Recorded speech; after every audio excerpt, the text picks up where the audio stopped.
Assalamu alaikum. Welcome to Front End Web Development course. My name is Shoaib and I'm instructor for this course. Alright, so let's get started.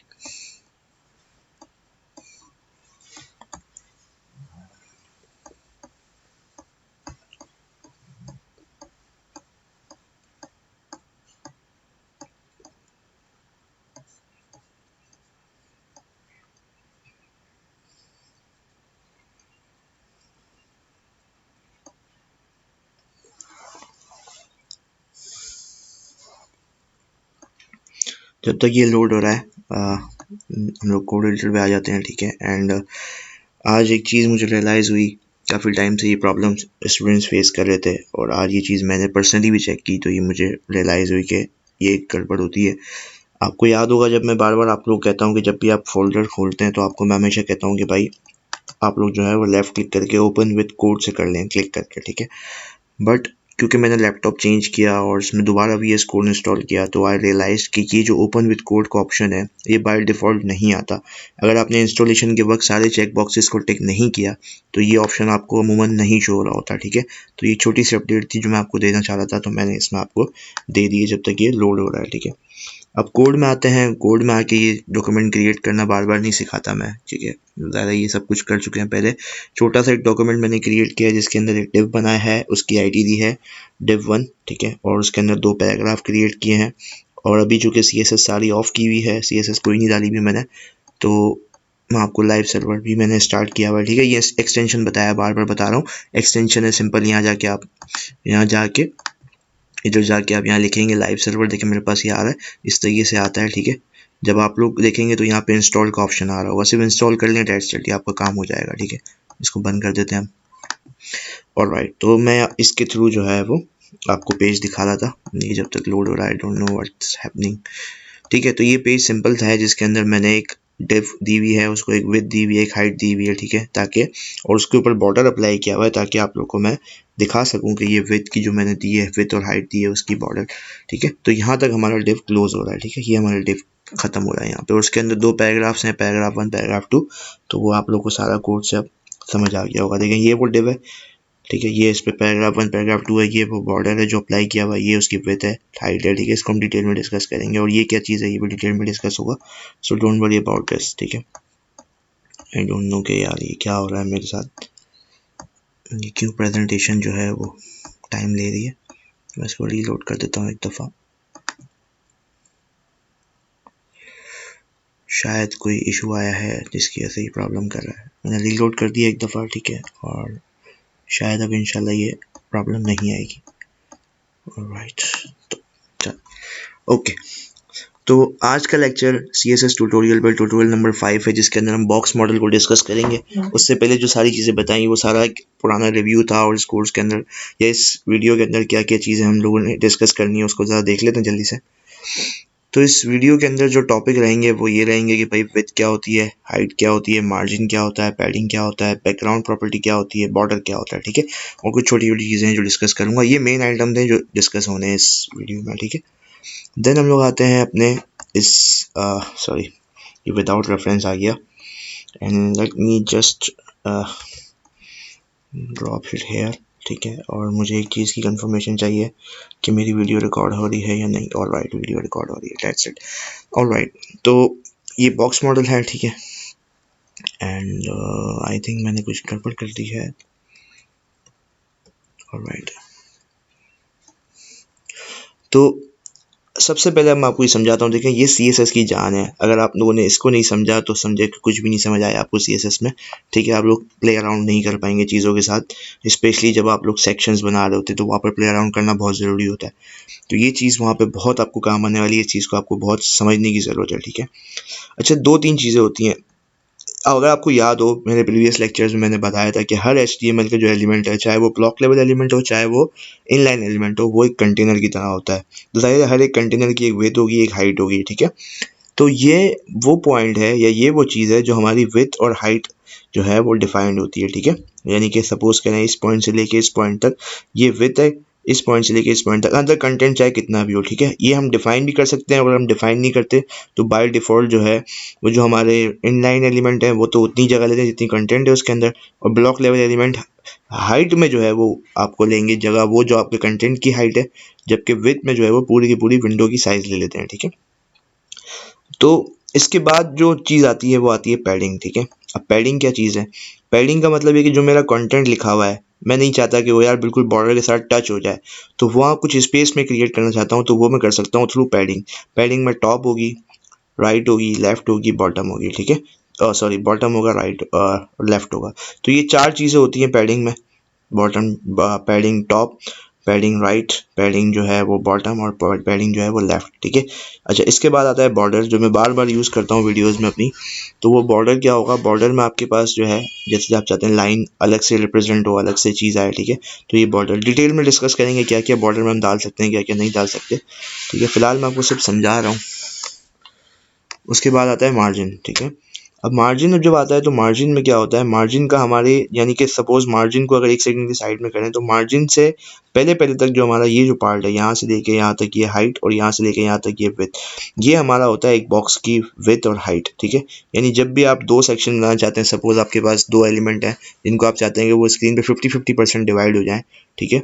तो आपको वहाँ पर इस चीज़ का ख्याल रखना होगा कि आप जो टोटल विड्थ देंगे वो 50% हिसाब से इस तरीके से बनना चाहिए कि उसकी बॉर्डर, ठीक है, bottom top border, sorry, border top border bottom, इसी तरह जो है वो पैडिंग टॉप पैडिंग बॉटम, और कंटेंट की हाइट, इन सबको मिला के आपकी टोटल हाइट बनेगी। इसी तरह अगर हम विड्थ की बात करें तो ये टोटल विड्थ जो है वो इसकी जो है वो आपकी बॉर्डर की, बॉर्डर लेफ्ट बॉर्डर राइट, इसी तरह पैडिंग लेफ्ट पैडिंग राइट, और कंटेंट की विड्थ अपनी, ये मिला के आपकी 50% बननी चाहिए। अदरवाइज आपका जो नेक्स्ट एलिमेंट है वो स्क्रीन से दूसरी लाइन पे ऑटोमेटिकली आ जाएगा और आप परेशान रहेंगे कि यार ऐसा क्यों हो रहा है, ठीक है।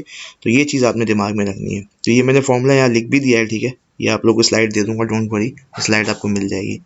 अच्छा, नेक्स्ट हम अपने आते हैं टॉपिक पे, पैडिंग। पैडिंग मैंने अभी आपको बताया कि पैडिंग होती क्या है, ठीक है। और जाहिर है जब तक प्रैक्टिकल ना करो जब तक तो चीज़ें समझ नहीं आती, ठीक है। तो ये स्क्रीन है, ये हम आ गए इधर, ठीक है। अब मैं आप लोगों के लिए जस्ट आप लोगों को दिखाने के लिए कुछ चीज़ें इनेबल कर रहा हूँ उसके बाद, ताकि चीज़ें जो है वो डिफरेंस जो है वो आपको समझ आए, ठीक है। तो मैं सबसे पहले यहाँ पे आते हैं, और इसका बैकग्राउंड कलर ये बता चुका हूँ पहले, ठीक है। इसका फ़ॉन्ट का कलर ये भी बता चुका हूँ प्रॉपर्टी, तो इसमें बताने की ज़रूरत नहीं है, इसमें बताने की ज़रूरत पड़ेगी। तो मैं यहाँ पे आपको ये, अच्छा, पहले पैडिंग इनेबल कर रहा हूँ, ठीक है। या पहले, सॉरी, मैं पैडिंग से पहले आपको दिखाता हूँ, मैं पहले पैडिंग से पहले क्या चीज़ आ रही है, ठीक है। मैं सेव किया है और सिर्फ ये चीज़ सेव करके दिखाइए कि भाई बैकग्राउंड कलर अप्लाई किया और ये, अगर आप इसको गौर से देखें तो ये यहाँ पर बिल्कुल लाइन के साथ अटैच हुआ है, ठीक है। तो मैं चाहता हूँ कि यार बिल्कुल लाइन के साथ अटैच ना हो बल्कि थोड़ा डिफरेंट हो जाए, तो मैं यहाँ पे क्या करूँगा, मैं पैडिंग अप्लाई करूँगा। अच्छा, यहाँ पैडिंग के लिए बता रहा हूँ, मार्जिन के लिए भी सेम ही कॉन्सेप्ट रहेगा, ठीक है। तो ये पैडिंग, ये देखें, यहाँ पर ये देखें, इसने स्पेस क्रिएट कर दी, यहाँ इसने स्पेस क्रिएट कर दी, यहाँ बॉटम पे इसने स्पेस क्रिएट कर दी, ठीक है। और जो राइट पे स्पेस क्रिएट तो की है लेकिन वो इसलिए नज़र नहीं आ रही आप लोगों को, ये कंटेंट जो है वो थोड़ा सा छोटा है, ठीक है। अगर मैं लेट सपोज आप लोग के लिए एक यहाँ पे काम करूँ कि मैं इस पैराग्राफ को ना, बजाय इसके कि ये टेक्स्ट देने के, मैं यहाँ पे लॉरम इंटू फुल लाइन कर देता हूँ, और यहाँ पर एक प्रॉपर्टी थोड़ी सी मैं डालनी पड़ेगी मुझे, ताकि मेरी डिफरेंस जो मैं चीज़ आपको दिखाना चाह रहा हूँ वो आपको नज़र आ सके, ठीक है। और राइट, तो मैं इसको सेव कराता हूँ, अब आपको चीज़ें क्लियर होंगी। नाउ इफ़ यू सी कि भाई ये जो चीज़ है, ये देखें, यहाँ से भी इसने उतनी स्पेस क्रिएट कर दी है जितनी इसने यहाँ से क्रिएट की, और जितनी मैं पैडिंग बढ़ाऊंगा उतनी ये स्पेस बढ़ा देगा, ठीक है। अच्छा, अब पैडिंग देते कैसे हैं वो थोड़ा सा देख लेते हैं, ठीक है। पैडिंग समझ आ गई होगी अब तक पैडिंग होती क्या है, पैडिंग देते कैसे हैं इसको देख लेते हैं। पैडिंग देने के वैसे तो तरीके हैं, ठीक है, इसमें मैंने डिफाइन किए स्लाइड्स में भी, तो थोड़ा सा इसको पहले यहाँ डिफाइन करता हूँ, फिर यहाँ। तो आप जैसे मैं बार बार कह रहा हूँ, padding left padding right padding top padding bottom, ठीक है। तो इस तरीके से आप चारों अलग अलग प्रॉपर्टीज़ भी डिफाइन कर सकते हैं। इस तरह जैसे आप लिखेंगे ना पैडिंग लेफ्ट, तो यहाँ पे आ जाएगा, ये देखें, मैं यहाँ पे दिखा भी देता हूँ आप लोग को। ये इफेक्ट जो मैंने क्रिएट किया है ना, यही सेम इफेक्ट जो है वो मैं अलग अलग भी क्रिएट कर सकता हूँ। उसको कमेंट आउट किया मैंने, अब मैं यहाँ पे लिखूँगा पैडिंग टॉप, ठीक है। पैडिंग टॉप मैंने लिया 5 पिक्सल, लेट्स से, ठीक है। इसी तरह मैं आया, मैंने लिखा पैडिंग बॉटम, मैंने यहाँ लिखा 5 पिक्सल, ठीक है। तो एक तरीका मैं आपको बता चुका हूँ, 2 तरीके और मज़ीद बता रहा हूँ, और यही चीज़ चलेगी हमारी मार्जिन में भी, ठीक है। पैडिंग लेफ्ट 10 पिक्सल, ठीक है, और पैडिंग, अच्छा ये सॉरी, पैडिंग राइट 10 पिक्सल, ठीक है। अगर आप गौर से देखेंगे तो कोई खासा फ़र्क नहीं होगा, क्योंकि मैंने चेंज ही की है वैल्यूज़, वही वैल्यूज़ ही चल रही हैं, ठीक है। 5 मैंने पहले भी दी थी और 10 अभी भी दी है, ठीक है। इसका मतलब ये है कि लेफ्ट और राइट में 10 पिक्सल की जगह छोड़ दो, और टॉप और बॉटम में जो है वो 5 की जगह छोड़ दो, ठीक है। तो ये मैं इस तरीके से भी डिफाइन कर सकता हूँ। सॉरी, प्रेजेंटेशन खुली भी है, मैंने सेव नहीं किया।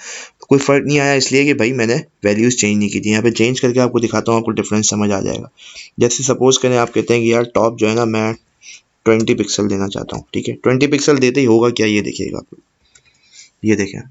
ये देखें ना, अगर आप इस चीज़ को देखें, आप ये कितनी स्पेस क्रिएट हो गई, यहाँ पर देखें कितनी स्पेस क्रिएट हो गई। इसी तरह अगर मैं पैडिंग बॉटम को भी चेंज करता हूँ, लेट्स से मैं कहता हूँ कि यहाँ पर, क्योंकि हम सीख रहे हैं तो कोई इशू नहीं है, कोई कैसा भी दिखे, it doesn't make any difference, but हमें पता होना चाहिए कि हम कर क्या रहे हैं, ठीक है। अगर आप देखें पैडिंग बॉटम को बढ़ाने से क्या हुआ, ठीक है। इसी तरीके से लेफ्ट और राइट अब आप लोग बाय डिफ़ॉल्ट समझ गए होंगे, मैं इस पर भी टाइम वेस्ट नहीं करना चाह रहा, क्योंकि मुझे वीडियो में और भी चीज़ें कवर करनी है, ठीक है। तो इस एक तरीका ये है कि चारों इस तरीके से डिफाइन कर सकते हैं, ठीक है। अच्छा, दूसरा तरीका क्या है, मैं इस चारों को कमेंट आउट करता हूँ।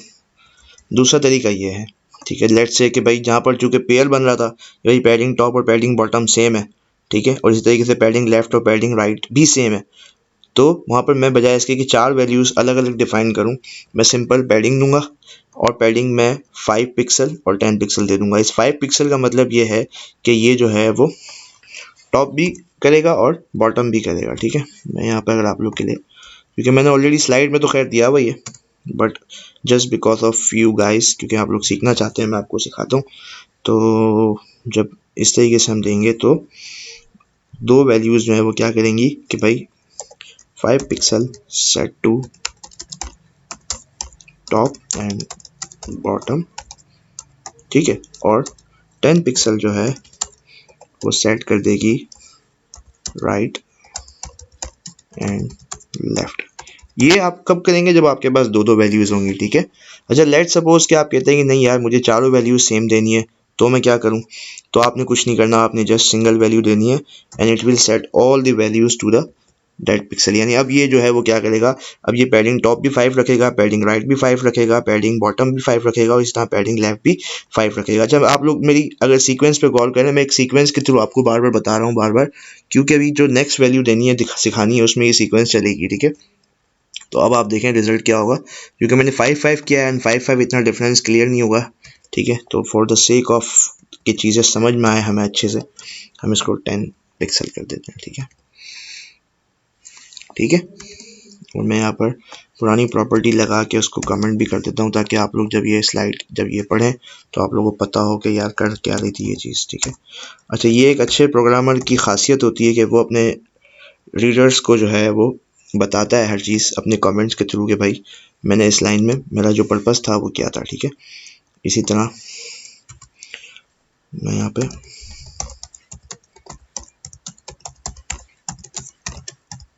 ठीक है, और मैं यहाँ पे इसको कमेंट कर देता हूँ। क्या हुआ, क्या कर दिया मैंने, ओके, मैं इसको कमेंट कर देता हूँ, ठीक है। तो अब आप लोग को ये चीज़ जो है वो समझ आ जाएगी कि करना क्या है, ठीक है। अब देखें यार डिफरेंस, ठीक है, 20 पिक्सल सेट किया है तो बड़ा डिफरेंस आ गया, ठीक है, नज़र आ रहा होगा, डेट सेट इतना काफ़ी है। अच्छा, अब एक तरीका है कि सपोज आप कहते हैं कि यार मेरी चारों की चारों वैल्यूज़ जो हैं वो अलग हैं, जैसे आप सेट कर सकते हैं यहाँ पे पैडिंग टॉप बॉटम, इनकी चारों की अलग अलग वैल्यू सेट करना कर सकते हैं आप। लेकिन आप कहते हैं नहीं यार मैं इतना सारा क्यों लिखूँ, मैं शॉर्टकट क्यों ना लिखूँ, तो शॉर्टकट तरीका ये है कि आप सिंपल लिखेंगे पैडिंग, और जैसे ही आप पैडिंग लिखेंगे और अब आपके पास 4 ऑप्शन हैं 4 वैल्यूज़ डालने का, ठीक है। तो मैं पहली वैल्यू डाल रहा हूँ 5 पिक्सल, सेकेंड वैल्यू डाल रहा हूँ let's say 10 pixel, third value डाल रहा हूँ 20 पिक्सल, एंड लास्ट वैल्यू डाल रहा हूँ 25 पिक्सल। अब ये करेगा क्या, आप ये देखिएगा, ठीक है। और चूंकि जाहिर सी बात है इसके इफेक्ट को लाने के लिए मुझे सारे बाकी के ऑफ करने पड़ेंगे जो मैंने कर दिए ऑलरेडी, ठीक है। अब ये करेगा क्या, पहले तो ये देख लेते हैं, फिर हम डिफाइन करेंगे कि इसने क्या किया। अगर आप सिर्फ इस पैराग्राफ को देखें, इसको फिलहाल के लिए नज़रअंदाज करें, इस पैराग्राफ को देखें तो यहाँ देखें, यहाँ अलग स्पेस क्रिएट की है इसने, यहाँ अलग स्पेस क्रिएट की है, यहाँ अलग स्पेस क्रिएट कर दी है, और यहाँ बिल्कुल ही डिफरेंट स्पेस क्रिएट की है। तो अगर आप देखें तो पहली वैल्यू टॉप के लिए थी जिसने 5 पिक्सल डाल दी, सेकंड वैल्यू इसकी राइट के लिए थी जो इसने 10 पिक्सल डाल दी, थर्ड वैल्यू जो है बॉटम के लिए थी जो कि इसने 20 पिक्सल डाल दी, और इसी तरीके से ये 25 पिक्सल की वैल्यू डाल चुका है। ठीक है, ये क्या होता है, ये कहलाता है क्लॉकवाइज मेथड। ठीक है, ये शॉर्टकट है और क्लॉकवाइज इसमें आप देते हैं। क्लॉकवाइज का मतलब इस तरीके से घड़ी की सुई चलती है ना, टॉप फिर राइट फिर बॉटम फिर लेफ्ट, इस तरीके से आप वैल्यूज देंगे। यही सेम चीज़ चलेगी मार्जिन में भी। ठीक है, तो यहाँ बता दिया है इसलिए ताकि मैं आगे आपको बार बार आप लोगों में दोबारा से टाइम वेस्ट ना करूँ चीज़ों पर। ठीक है, अब हम लोग आते हैं अपनी मार्जिन के टॉपिक पे। I think that's enough for today for padding. ठीक है, मार्जिन पे आते हैं। सारी डिटेल मैंने इस स्लाइड के अंदर बहुत सारी डिटेल के साथ चीज़ें कर दी हैं। ठीक है, इंशाल्लाह आप जब पढ़ेंगे तो आपको वैसे ही समझ आ जाएगी, लेकिन मैं आपको सिंप्लीफाई करके बता रहा हूँ कि यार इसको आपने ऐसे अप्लाई करना है चीज़ों को।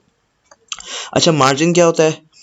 अब मार्जिन में ये होता है कि भाई सेम मेथड होता है मार्जिन। पहले मार्जिन मैं आपको दिखाता हूँ, फिर मैं आपको बताऊंगा कि मार्जिन देते कैसे हैं। ठीक है, देना तो मुश्किल नहीं होता, असल चीज़ जो होता है वो कॉन्सेप्ट होता है जो हमें समझ आना चाहिए। ठीक है, अगर आपको मैं थोड़ा सा दिखा सकूँ, ऑलराइट, चलो मैं आपको दिखाता हूँ, कैसे दिखाता हूँ ये भी बताता हूँ। ऑलराइट, अब मैं ये देखें, ये मार्जिन जो मैंने किया हुआ था मैं इसको हटाता हूँ। ठीक है, और मैं इसको सिंपल सेव करा देता हूँ। अब होगा क्या इससे, पहले अगर आप देखें तो ये स्पेस अपने हिसाब से डिफाइन हुई थी पूरी सिंगल लाइन की, लेकिन अब अगर आप इसको देखें तो ये सेपरेशन है। अगर सपोज करें मैं मार्जिन 0 कर देता हूँ, सपोज करें मैं यहाँ पे 0 कर देता हूँ, जैसे मैं मार्जिन 0 करूंगा, इफ़ यू सी, अब देखें ये हैं अलग दो पैराग्राफ लेकिन ये बिल्कुल जो है मर्ज हो गए हैं। ठीक है, तो ये मार्जिन टॉप और बॉटम का ये फ़ायदा होता है। ठीक है, इसी तरह से ये लेफ़्ट और राइट से ये देखें अगर आप, तो मैंने आई थिंक वैल्यूज़ दी हुई है ना, नहीं दी हुई होती, लेट्स से इसको भी 0 करके दिखाता हूँ कि क्या होगा। ठीक है, ऑलराइट, जैसे मैंने इसको 0 किया, अब आप अगर गौर से देखें तो ये लाइन जो मेरी डिव की लाइन थी उसके साथ ही जाके बिल्कुल मर्ज हो गई है। ठीक है, बिल्कुल ये देखें बिल्कुल मर्ज हो गई है। तो ये फ़ायदा होता है मार्जिन का कि हम स्पेस क्रिएट करते हैं। ठीक है, इसके थ्रू। तो मैंने यहाँ पर 10 पिक्सल की दी हुई है टॉप एंड बॉटम को, इसको भी 10 ही दे देता हूँ। ठीक है, तो मैं दोनों को सिंपल एक लाइन लिख के भी 4 अचीव कर सकता था ये। ठीक है, मैं यहाँ पे सिंपल एक सिंगल वर्ड लिख के भी ये चीज़ अचीव कर सकता हूँ। ठीक है, तो अब आप देखें थोड़ा अच्छा भी लग रहा है। ठीक है ना, बजाय इसके कि अजीब सा लग रहा था, ये अब सही लग रहा है। देखें ये भी थोड़ा सा डिफरेंस आ गया, यहाँ देखें ये थोड़ा सा डिफरेंस आ गया। ठीक है, तो ये इस तरीके से होता है। अच्छा, एक चीज़ जो मार्जिन में मैजिक है जो कि पैडिंग में नहीं दिखा सकता था, मार्जिन का मैजिक, अगर आप ये देखें कि ये जगह जो है ये पूरी छूटी हुई है। ये क्यों छूटी हुई है? ये इसलिए छूटी हुई है कि मैंने यहाँ पे जो विड्थ दी है भाई, वो मैंने दी है 90%। ठीक है, 90% विड्थ देने का क्या मतलब है कि भाई मैं इसको ये कह रहा हूँ कि जो स्क्रीन का साइज़ है ना, उसको आप 90% जो है वो विड्थ को असाइन कर दो। ठीक है, तो इसका मतलब ये है कि ये बाय डिफ़ॉल्ट जब ये असाइन करेगा तो ये इस तरफ से तो बिल्कुल चिपका देगा, और जो जगह बचेगी वो इस तरफ दे देगा। अब मार्जिन यहाँ पे एक खेल खेलेगा या बहुत अच्छा काम ये करेगा, वो ये करेगा कि जैसे मैं यहाँ पे, बल्कि सॉरी मैंने आई थिंक मैंने यहाँ पे वैल्यू लगाई हुई है, हाँ लगाई हुई है। जैसे ही मैं चाहता हूँ कि यार मेरा जो हॉरिजॉन्टली अलाइन है वो सेंटर में हो जाए, तो मैं हॉरिजॉन्टल वाली वैल्यू को दे दूंगा ऑटो। ठीक है, ये वर्टिकल वाली वैल्यू है जो मैंने 10 पिक्सल दी हुई है टॉप एंड बॉटम से, जबकि ये वाली जो वैल्यू है इसको मैं कर दूंगा असाइन ऑटो। ठीक है, अब जैसे ऑटो असाइन किया तो इसने क्या कर दिया, इसने जो है वो बाय डिफ़ॉल्ट मेरे इस डिव को स्क्रीन का सेंटर कर दिया। 90% के हिसाब से पहले अपनी जगह ली, और फिर दोनों जो 10% की जगह थी उसको इसने इक्वल हिस्सों में ब्रेक कर दिया। ठीक है, तो ये होता है फ़ायदा। और इसी तरीके से हम अपने किसी भी डिव को हॉरिजॉन्टली जब अलाइन करना चाहते हैं सेंटर में, तो ये मेथड यूज़ होता है। ठीक है, ये एक शॉर्टकट ट्रिक बताई मैंने आपको, ये यूज़ होती है। ठीक है, अच्छा अब हम लोग आते हैं अपनी नेक्स्ट प्रॉपर्टी पे। अब डिस्कस करते हैं बॉर्डर को थोड़ा सा। अच्छा, बॉर्डर को 3 चीज़ें होती हैं, अब तक तो मैं खैर शॉर्टकट यूज़ करता हुआ आया हूँ, लेकिन थोड़ा सा हम इसको डिटेल में भी देख लेते हैं। तो ये जो आपको बॉर्डर नज़र आ रहा है, ये 3 प्रॉपर्टीज़ से मिलके बना है। ठीक है, border style, border width and border colour. ठीक है, तो अगर मैं आपको कोड एडिटर में लेके जाऊँ और बजाय इसके कि मैं सिंगल लाइन लिख रहा हूँ, मैं यहाँ पे इसको कमेंट करके और 3 स्टेप में आपको बताता हूँ। ठीक है, तो सबसे पहली प्रॉपर्टी जो यूज़ होगी वो क्या होगी, बॉर्डर स्टाइल की। ठीक है, बॉर्डर स्टाइल। अब बॉर्डर स्टाइल से क्या मुराद है, बॉर्डर स्टाइल से मुराद ये है कि भाई आप जो है ये सारी वैल्यूज़ खैर आ रही हैं, आप देख सकते हैं कि भाई आपको जो है वो कौन कौन सी वैल्यूज़ चाहिए, ठीक है। ग्रुप चाहिए, डबल चाहिए, डॉटेड चाहिए, डैश चाहिए, ठीक है। मोस्ट ऑफ द टाइम आप लोग जो यूज़ कर रहे होंगे वो सॉलिड यूज़ कर रहे होंगे, जो कि मोस्टली मैंने देखा है यूज़ करते हुए। बाकी और वैल्यूज़ भी हैं, वो आप W3 स्कूल से या किसी भी और जगह से आप चाहें तो उसको स्टडी कर सकते हैं, ठीक है। अच्छा, सेकेंड प्रॉपर्टी जो आती है वो आती है बॉर्डर विथ, ठीक है। अच्छा, जब तक ये डिफाइन नहीं करेंगे सॉलिड तो आएगा, लेकिन कितनी विड्थ देनी है भाई ये भी तो डिफाइन करना है। तो विड्थ आप सपोज 1 पिक्सल दे सकते हैं, 2 पिक्सल दे सकते हैं, इट्स अप टू यू, आप दे सकते हैं, ठीक है। अच्छा, थर्ड चीज़ आती है वो आती है बॉर्डर कलर, ठीक है। और वो है बॉर्डर कलर। बॉर्डर कलर में आते हैं तो यहाँ पे मैं फर्स्ट मेरी चॉइस ब्लैक है बिल्कुल, ठीक है। आप जो भी कलर चाहें यहाँ पे चूज़ कर सकते हैं। तो यही चीज़ जो यही इफेक्ट है, फिलहाल के लिए मैं इसको कमेंट करके पहले चेक करता हूँ कि मेरा बॉर्डर गया या नहीं गया।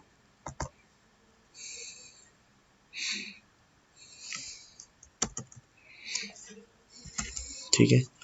अच्छा, अब मैं पहले इसको सेव करता हूँ, देखता हूँ बॉर्डर गया मेरा या नहीं। बॉर्डर चला गया, ठीक है।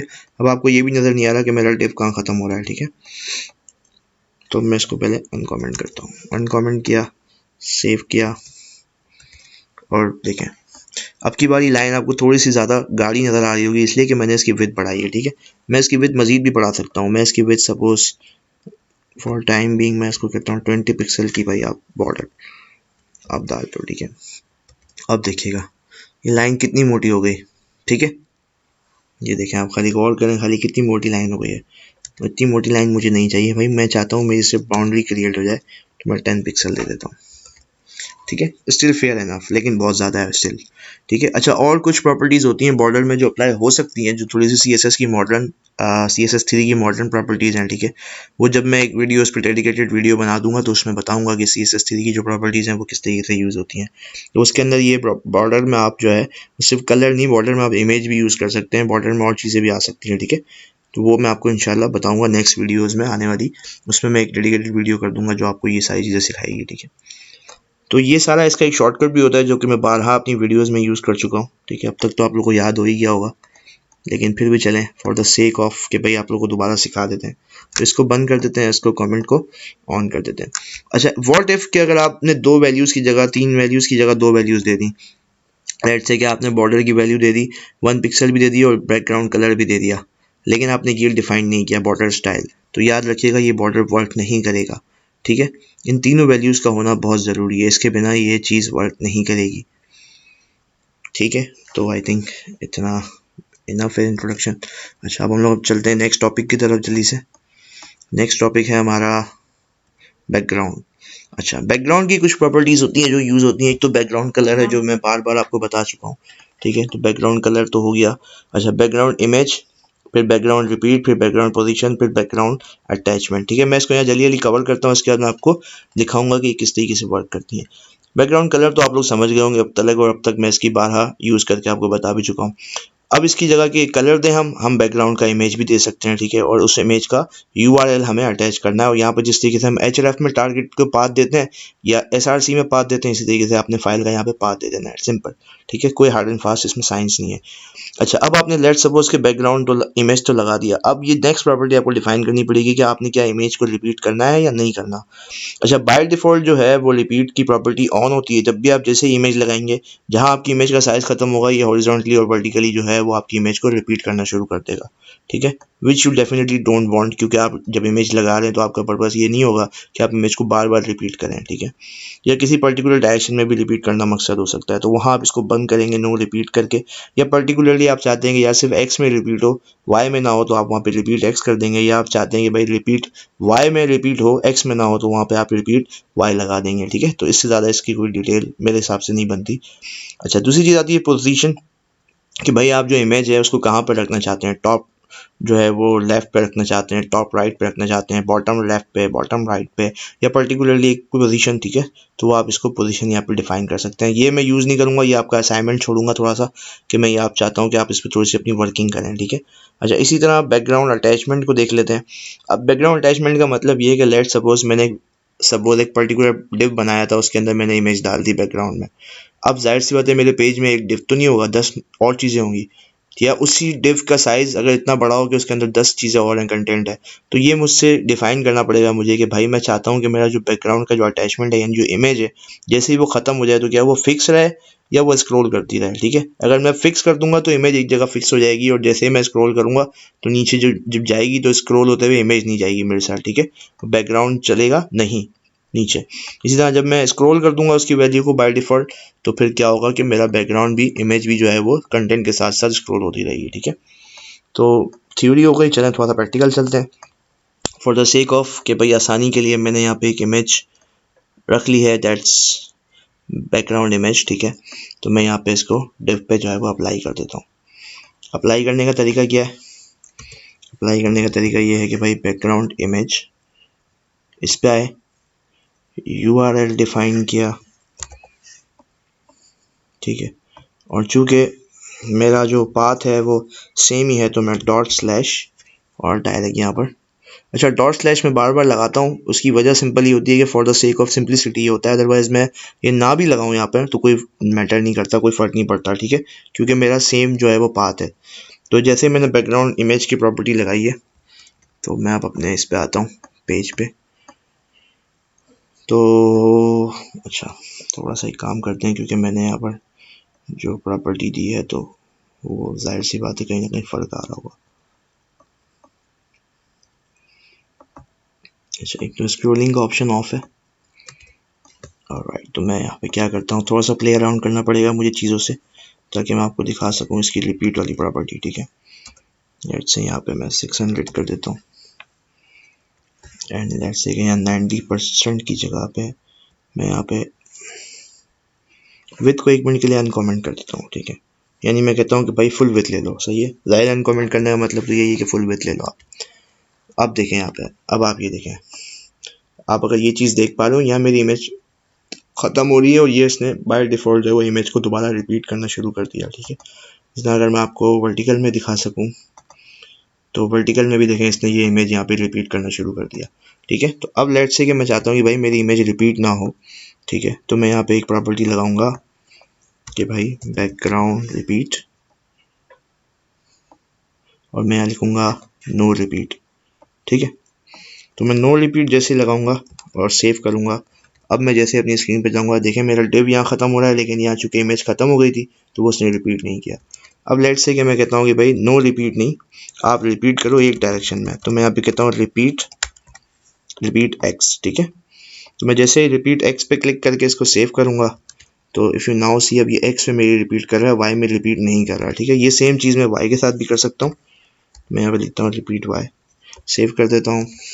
अब देखें एक्स में रिपीट नहीं हो रही, वाई में हो रही है। ठीक है, तो मुझे जाहिर सी बात है मुझे रिपीट तो नहीं चाहिए, ये तो जस्ट आपको दिखाने के लिए था, तो मैंने नो रिपीट लगा के सिंपल इसको वो कर देना है। ठीक है, सेव करा देना है, और लेट्स से कि भाई मैं जो है वो इस चीज़ को भी ऑन कर लेता हूँ, अपनी मार्जिन को, विथ को सॉरी, ताकि मेरा पैराग्राफ अच्छा लगे, बुरा ना लगे। ठीक है, और मैं इसको सेव करा देता हूँ, तो और मैं अपनी जो मेरी पुरानी विथ थी वो दे देता हूँ, डेट्स 400।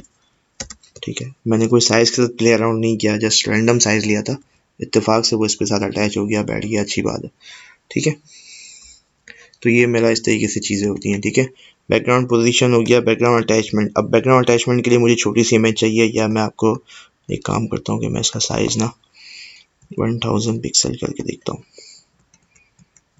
ताकि मैं आपको दिखा सकूँ कि भाई ये स्क्रॉल करना है किस तरीके से कर रहा है। ठीक है, अब मैं यहाँ पे लिखता हूँ बैकग्राउंड अटैचमेंट, और लेट्स से मैं इसको फिक्स कर देता हूँ, माय बैड, फिक्स कर देते हैं। ठीक है, और मैं इसको सेव कराता हूँ। तो नाउ इफ़ यू सी कि देखिए मेरा कंटेंट तो जा रहा है नीचे। ठीक है, ये देखिए मेरा कंटेंट गायब हो गया, लेकिन चूंकि मैंने बैकग्राउंड इमेज को फिक्स किया हुआ है तो जहाँ वो फिक्स हो गया वहाँ वो फिक्स हो गया। ठीक है, क्योंकि मैंने फिक्स किया हुआ है तो it doesn't make any difference, ये इमेज चलता रहेगा। एक दफ़ा इसने अपना साइज सेट किया और अब ये चलता रहेगा। ठीक है, इसी तरह अगर मैं इसको स्क्रॉल करूँगा तो देखते हैं क्या होता है। ठीक है, फिक्स में आपको समझ आ गया होगा। अब मैं इसको स्क्रॉल करता हूँ, सेव कराता हूँ। ठीक है, तो स्क्रॉल कराने से क्या होगा, अब देखिए मेरा कंटेंट, अब ये इमेज एक जगह फिक्स हो गई। अब मैं स्क्रॉल कर रहा हूँ तो क्या हो रहा है, ये वर्किंग नहीं कर रहा, मेरी इमेज एक जगह फिक्स हो गई है, ठीक है। जैसे अगर मैं रिपीट की प्रॉपर्टी लगाऊंगा तो फिर ये वर्क करेगी, अदरवाइज भी ये कोई देखें रिपीट अगर होगा तो वो जाहिर सी बात है वो एक अलग चीज़ है, ठीक है, वो मेरे ऊपर है, लेकिन असल पर्पस तो हमारा यही होता है, ठीक है। यहाँ पे आप लोग कलर की ट्रांसपेरेंसी वगैरह प्रॉपर्टी वगैरह कर सकते हैं, ठीक है। मैं ये सोर्स कोड आपको दे दूंगा इमेज के साथ ही, ठीक है। तो आप लोग इसमें अपनी वर्किंग करें, इस पर आगे कोई चीज़ें करें, ठीक है, और एक्सपेरिमेंट करें और सीखें इस चीज़ से आगे। अच्छा, यहाँ तक ये हमारी मेन प्रॉपर्टीज़ तो कवर हो चुकी हैं सारी। अब थोड़ा सा अच्छा, ये जो कॉन्सेप्ट है कि मैक्सिमम विड्थ हो गई, मिनिमम विड्थ हो गई, maximum height, maximum minimum height, ये कॉन्सेप्ट यूज़ होता है आपका जब आप लोग स्क्रीन साइज़ के लिए, रिस्पॉन्सिवनेस के लिए डिज़ाइन कर रहे होते हैं अपनी वेबसाइट को, या आप चाहते हैं कि कोई पर्टिकुलर इमेज है वो जो है वो इस विड्थ से ज़्यादा ना जाए या इस मैक्सिमम हाइट से ज़्यादा उसकी हाइट ना जाए, तो वहाँ पे आप ये प्रॉपर्टीज़ यूज़ करते हैं, ठीक है। मैक्सिमम विड्थ का मतलब ये है कि भाई इससे ज़्यादा विड्थ नहीं हो सकती, मिनिमम विड्थ का मतलब ये है कि मिनिमम विड्थ है, इससे कम पे कुछ नहीं होगा, ठीक है, इससे कम जो है वो हम दे नहीं सकते, या इससे कम जो है वो नहीं होगी। ये एडजस्टमेंट जब होती है स्क्रीन साइज़ की, जब मैं पर्टिकुलरली एक जो है वो रिस्पॉन्सिव वीडियो का या मीडिया क्वेरी का जब टॉपिक डिस्कस कराऊंगा वहाँ पे ये चीज़ यूज़ होगी, तो वो आपको मैं बताऊंगा, ठीक है। अच्छा, यूनिट्स कुछ जो यूज़ होते हैं वो मैंने यहाँ पे डिफाइन किए हुए हैं। पिक्सल बार बार यूज़ कर रहा हूँ, आप लोगों ने अब तक याद हो गया होगा कि ये पिक्सल बार बार यूज़ हो रहा है। इसी तरह परसेंटेज मैंने अभी आप लोगों के सामने यूज़ किया, ठीक है। अच्छा, जब हम लोग रिस्पॉन्सिवनेस के लिए डिज़ाइन कर रहे होते हैं तो हमारी फर्स्ट प्रायोरिटी होती है कि हम ये यूनिट यूज़ ना करें, विथ और हाइट में स्पेशली, वहाँ पे हम परसेंटेजेस में यूज़ करें, ठीक है, ताकि हमारे पास जो है वो स्क्रीन साइज़ के हिसाब से आसानी रहे। क्योंकि देखें, अगर एक दफ़ा मैंने पिक्सल में डिफाइन कर दी चीज़, सपोज मैं कहता हूँ भाई ये 100 पिक्सल है, 100 पिक्सल है, या मैं सपोज 1000 पिक्सल ले देता हूँ। अब 1000 पिक्सल पे ये स्क्रीन पे चले फिट हो गया अगर, तो सही है। जैसे ही मेरी स्क्रीन साइज छोटी होगी तो फिर क्या होगा, फिर ये वहाँ फिट नहीं होगा, फिर वहाँ पे स्क्रीन कट रही होगी, ठीक है, विच इज़ नॉट गुड। अगर परसेंटेज में दूंगा जैसे 80%, 90% जैसे दिया हुआ है ना मैंने, तो अब स्क्रीन साइज कितना ही छोटा हो जाए, ये 90% अपने हिसाब से अपने आप को बार बार एडजस्ट कर लेगा, ठीक है।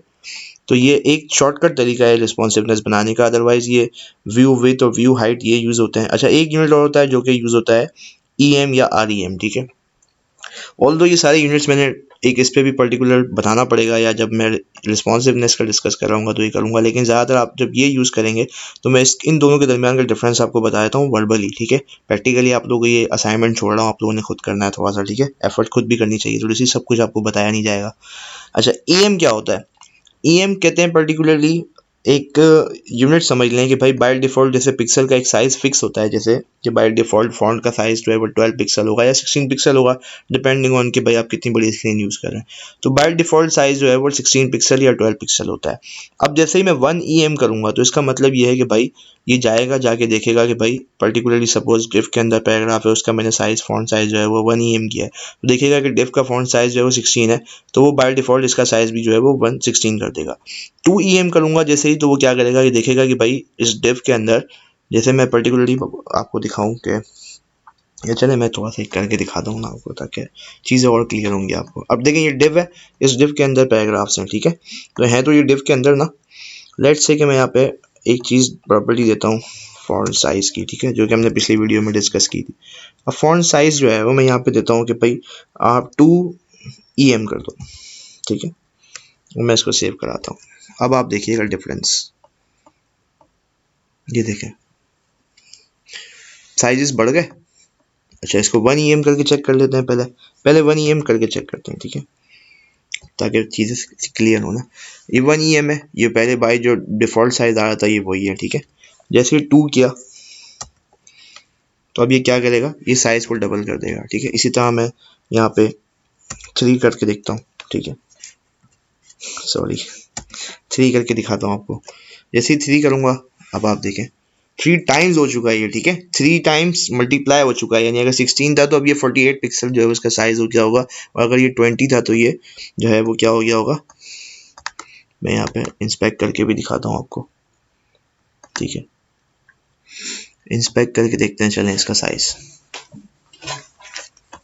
लेट्स से कि यहाँ पे हम इस एलिमेंट पे, मैं इस एलिमेंट को इंस्पेक्ट करता हूँ, जैसे ही देखें क्लिक नहीं किया, सिर्फ यहाँ पे रखा है, तो आप अगर देखें इसका फॉन्ट साइज जो है, नहीं आ रहा इसमें फॉन्ट साइज, अगर आप देखें इसमें तो 48 पिक्सल आ रहा है, ठीक है। इसने क्या कर दिया है, लेट मी चेक, इसने क्या किया है, इसने 16 के हिसाब से किया है और 48 कर दिया है, ठीक है। तो यही जो मैं बता रहा था कि 16 पिक्सल होता है, तो 16 पिक्सल का 3 टाइम्स 48 पिक्सल, इसने 48 पिक्सल कर दिया। देखें, अगर आप यहाँ भी देखें तो आपको यहाँ पर नज़र आ रहा होगा, यहाँ पे EM में नज़र आ रहा है। लेकिन अगर आप चाहते हैं, देखना चाहते हैं कि एग्जैक्ट कितना पिक्सल है, तो ये देखें, यहाँ पे क्लिक नहीं करेंगे, आपने जस्ट देखना है, तो यहाँ आपको डिफाइन हो रहा है। ठीक है, टाइम्स न्यू रोमन से पहले चेक करें, यहाँ पे आ रहा है। ठीक है, तो मैं इसको अभी के लिए क्लोज करता हूँ। तो ये होता है EM। अब EM में और REM में क्या डिफरेंस है? छोटा सा एक डिफरेंस होता है। EM जब भी आप देंगे तो वो हमेशा अपने पेरेंट को देखेगा और अपने पेरेंट से नीचे वाले एलिमेंट पे वो चीज़ अप्लाई कर देगा। ठीक है, अब इसमें होता क्या है, लेट्स से अब इसमें इसका एक ड्रॉबैक आपको पहले दिखाता हूँ, फिर आपको चीज़ समझ आएगी। वैसे नहीं दिखा पाऊंगा ज़्यादा, क्योंकि बहुत बड़ी वेबसाइट तो कोई नहीं बनाई मैंने जिसमें बहुत सारे एलिमेंट्स हों। अब लेट्स से कि भाई मैं इसको कहता हूँ, नहीं यार 3 नहीं करो, आप 0.5 कर दो। अब लेट्स से कि भाई ये 0.5 पर सेट हो चुका है। इससे आया, इसने देखा भाई डिव का जो है वो 16 पिक्सल बाय डिफ़ॉल्ट साइज है, अब ये इसको 0.5 पे सेट कर देगा। ठीक है, अब लेट्स से कि यहाँ तो चले मैं मजीद इसको ब्रेक नहीं किया हुआ, लेकिन लेट्स से कि भाई आप बॉडी के अंदर, इसके अंदर भी पैराग्राफ के अंदर नहीं है, सपोज करें कि ये एक डिव होता है, डिव के अंदर एक डिव होता है, उसके अंदर पैराग्राफ होता, और उस डिव के अंदर के पैराग्राफ के अंदर ये चीज़ लगी हुई होती, तो क्या होता? अब ये इतना छोटा हो चुका होता कि नुकसान हो जाता हमारा। ठीक है, तो वहाँ पर ये EM वाला कॉन्सेप्ट फेल हो जाता है जब हम लोग बहुत सारे जो है वो चाइल्ड को टारगेट करने की कोशिश कर रहे होते हैं। वहाँ पर हमारे पास एक कॉन्सेप्ट आता है REM का।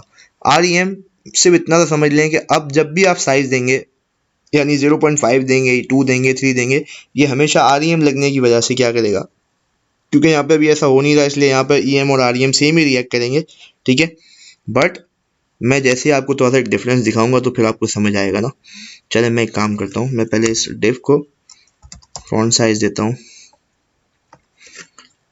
0.75 EM का। ठीक है, अब यहाँ पर देता हूँ साइज।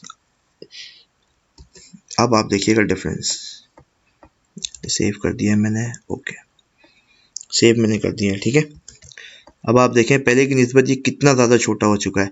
ठीक है, अब लेट्स से कि भाई ये तो प्रॉब्लम है, अब मज़ीद अगर कोई और चीज़ होती, वहाँ पे ये चीज़ हो जाती तो क्या होता? अब देखें ये 0.5 जो कर रहा है ना, वो इसका 0.75 का कर रहा है। ठीक है, लेट्स से इसको और मज़ीद छोटा करके देखते हैं। यहाँ पे इनहेरिटेंस का पड़ता है फार्मूला। ठीक है, आई थिंक कुछ मैंने गड़बड़ कर दी है जिसकी वजह से ये इशू हो रहा है, या आई थिंक फॉन्ट साइज़ बहुत छोटा है।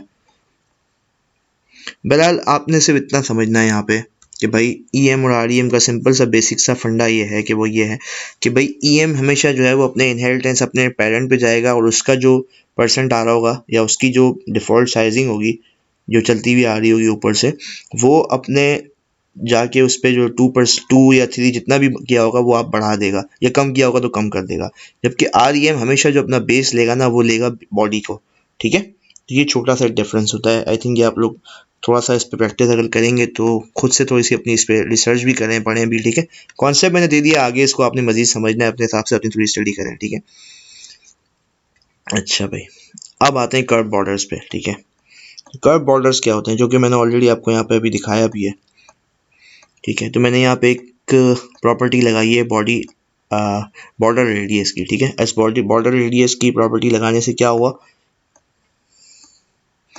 प्रॉपर्टी लगाने से अगर आप इसको देखें तो ये एजेस जो है वो इसने बैंड कर दिए हैं। ठीक है, ये एज को बैंड कर दिया, ये एज को बैंड कर दिया। ठीक है, इस तरह अगर बॉटम में दिखाऊंगा आपको तो बॉटम के भी इसने एजेस को बैंड किया हुआ है। ठीक है, ये देखें बॉटम के इसने एजेस को भी बैंड किया हुआ है। तो लेट्स से कि भाई मैं चाहता हूँ कि यार ये बैंड ना हो इस तरीके से। ठीक है, तो या बैंड करना चाहूँगा तो इस तरीके से मैं बॉर्डर रेडियस दे दूंगा। सेम यहाँ पे भी वही रूल अप्लाई होगा। आप चाहते हैं 4 वैल्यूज़ डालना तो वो अलग अलग डील होंगी। ठीक है, ये थोड़ा सा इसमें एक्सपेरिमेंट करके खेल के थोड़ा चेक करिएगा। यहाँ आपको एक छोटी सी ट्रिक बताता हूँ, किसी भी डिव को अगर आपने सर्कुलर करना है तो आप उसका बॉर्डर रेडियस जो है वो 50% कर दें, सिंपल। ठीक है, ये चीज़ मैंने यहाँ बताई भी है प्रेजेंटेशन में भी, और मैं आपको अगर कहते हैं तो प्रैक्टिकल करके भी दिखाता हूँ। चलें प्रैक्टिकल करके दिखा देता हूँ यार, क्या मसला है, कोई इशू थोड़ी है, थोड़ी सी वीडियो और लंबी हो जाएगी। राइट, टेप ले लेते हैं, इसको जो है वो एक आईडी दे देते हैं। आईडी देने का फ़ायदा सिर्फ ये होता है कि मैं इसके साइज़ के साथ इजीली प्ले अराउंड कर सकता हूँ और मेरी कहीं कन्फ्यूजन नहीं होगी। ठीक है, तो मैंने इसको div2 का एक आईडी दे दी है, और अब मैं यहाँ पर div2 पे आ जाता हूँ और मैं div2 को टारगेट करूँगा आईडी से div2। ठीक है, अब मैं यहाँ पे सिंपल इसको बॉर्डर दे देता हूँ, कुछ गड़बड़ कर दी मैंने आई थिंक, ठीक है। बॉर्डर दे देता हूँ 1 पिक्सल सॉलिड रेड, ठीक है। ऑलराइट, तो अब मैं यहाँ पे कहता हूँ कि भाई बॉर्डर रेडियस जो है वो आप कर दो 50%। अभी आप लोगों को शायद डिफरेंस समझ में नहीं आएगा, इसलिए कि जब तक इसके अंदर कंटेंट नहीं होगा ये चीज़ वर्क शायद ना करे, डेफिनेटली वर्क नहीं करेगी क्योंकि इसके अंदर कंटेंट नहीं है, ठीक है। तो मैं इसको कंटेंट देने के बजाय मैं यहाँ पर इसका एक काम ये करता हूँ कि साइज़ देता हूँ कि विड्थ जो है वो 100 पिक्सल की कर दो भाई। इस तरीके से हाइट भी आप जो है वो 100 पिक्सल की कर दो, ठीक है। इट्स अप टू यू, आप कुछ भी साइज़ दे सकते हैं। यहाँ पे मैंने जस्ट एक रैंडम साइज़ दिया आपको दिखाने के लिए। इस चीज़ को सेव नहीं किया, क्या किया मैंने, या ये ओवर राइट हो गया, क्या हुआ,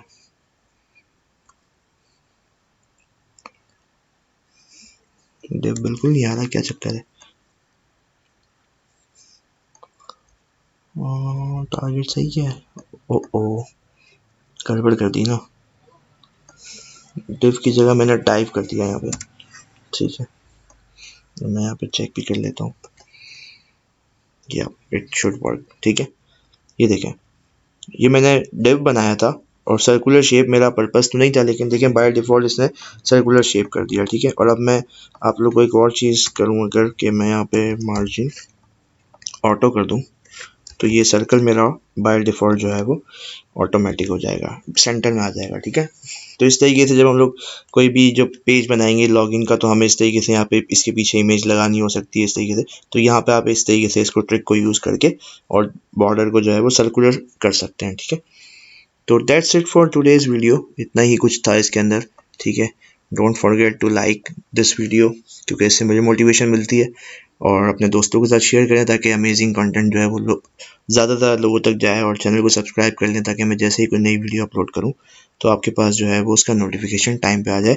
that's it for today, thank you so much guys.